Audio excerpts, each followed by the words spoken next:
Hello, Anointed Ones, and welcome back to Anointed TV, your go-to channel for faith-based investigations and exposés. Today, we're diving deep into a shocking investigation conducted by the Trinity Foundation, one that will make you rethink where your donations are going. We're looking into Daystar Television Network, its programming partners, and financial transparency, or the lack thereof. Specifically, we'll expose which Daystar programmers own private jets, which ones file IRS Form 990 to disclose revenue and expenses, and which are members of the Evangelical Council for Financial Accountability, ECFA. And trust me, these findings might shake up your faith in some of these ministries. But before we get into the details, let's talk about what sparked this investigation. You may recall that the late Marcus and Joni Lamb, founders of Daystar, have been embroiled in a major scandal when their own children, Jonathan and Susie Lamb, exposed them for covering up the SA of their daughter by a relative, Pete. The backlash was swift. Since the revelations, at least 20 programmers have pulled their shows from the Daystar network, and the pressure continues for those remaining to follow suit until Joni Lamb allows a third-party investigation. But the story doesn't end there. Barry Owen, an investigator from the Trinity Foundation, decided to take a deeper look into Daystar and its programming partners. And what he found is absolutely mind-blowing. In addition to producing its own original programs, such as Joni Table Talk and Ministry Now, and broadcasting Christian movies on Saturdays, Daystar fills its weekly schedule with 69 programming partners. These are ministries and organizations that pay to have their shows aired on the network. But the question is, how many of these programming partners are financially transparent with their donors? We were surprised to find that only one-third, 23 out of 69, of these ministries actually file an IRS Form 990, which publicly discloses total revenue, total expenses, compensation of top executives. For those who don't know, churches, synagogues, and mosques are exempt from filing a Form 990, meaning many religious organizations operate without any financial oversight. So the question becomes, why wouldn't a ministry that relies on public donations want to be transparent about its finances? Another layer of financial accountability is ECFA membership. The Evangelical Council for Financial Accountability requires ministries to disclose financial information on their website and adhere to specific ethical standards. Yet, despite their multi-million-dollar budgets, most of Daystar's programming partners are not members of ECFA. This raises a serious red flag. If a ministry is unwilling to file a Form 990 or join ECFA, what are they hiding? Now, let's talk about private jets. Operating a ministry-owned aircraft is one of the most expensive luxuries imaginable. We're talking about fuel costs, annual maintenance, hangar fees, insurance, pilot salaries. And guess what? Many of these ministries do not disclose their travel expenses to donors. So, while you're tithing in faith, your pastor might be flying first class or even owning a personal Gulfstream jet. One example, John Hagee's ministry.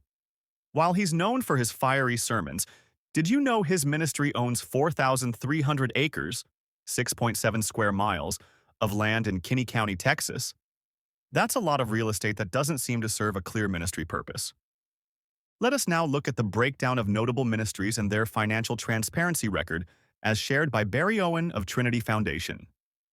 Our of the 69 ministries that airs their program on Daystar TV, 11 own a private jet for use in the ministry. These includes Joni Lamb's husband, Doug Weiss, Creflo Dollar of Creflo Ministries, Mac Hammond of Living Word, Christian Center, Perry Stone of Voice of Evangelism, Outreach Ministries, James and Betty Robison of Life Outreach International, Kenneth Copeland of Kenneth Copeland Ministries, Gary and Drenda of Gary and Drenda Kesey Ministries, Bill Winston of Bill Winston Ministries, Kenneth W. Hagan of Kenneth Hagan Ministries, and Gene Bailey of Kenneth Copeland Ministries. Most of the Daystar programmers do not disclose their financial records with the Evangelical Council for Financial Accountability. The investigations revealed that only 11 out of the 69 ministries have registered with the ECFA.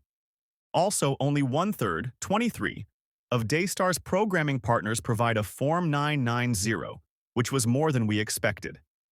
I have left a link to the spreadsheet in the description below for your perusal. Please note these red flags to watch out for. 1. Ministries that do not file Form 990s, lack of financial transparency. 2. Churches that own private jets, high operational costs are rarely disclosed. Third, ministries that own large amounts of real estate, unclear ministry purpose. One might ask, is Daystar itself any better than its programming partners? The answer might be disappointing. ECFA registration. Daystar. TV is unlikely to be registered with the ECFA, given its lack of transparency and non-filing of Form 990, which contrasts with ECFA's emphasis on financial accountability. Form 990. Filing.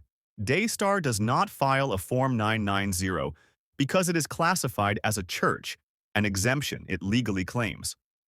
Birds of a feather.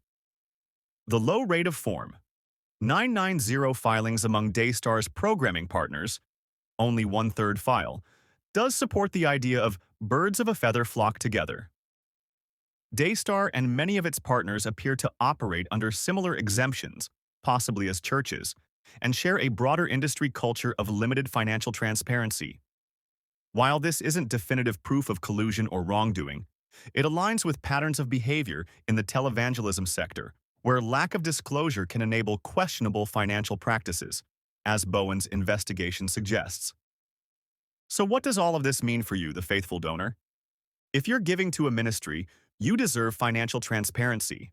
Ministries that file Form 990s and are members of ECFA are at least making an effort to be accountable. Those that don't? It's time to ask why. If a preacher is flying private, if a ministry is hoarding land, if financials are hidden, is that really where your tithes should go? We'll be breaking down the full list of Daystar programmers and their financial reports in our next video. So if you haven't already, make sure you like, subscribe, and turn on notifications. You don't want to miss it. Let us know in the comments. Do you think Daystar should be held accountable for their financial secrecy? Should ministries that refuse to disclose financials still receive public donations? Until next time, stay anointed, stay aware, and stay blessed.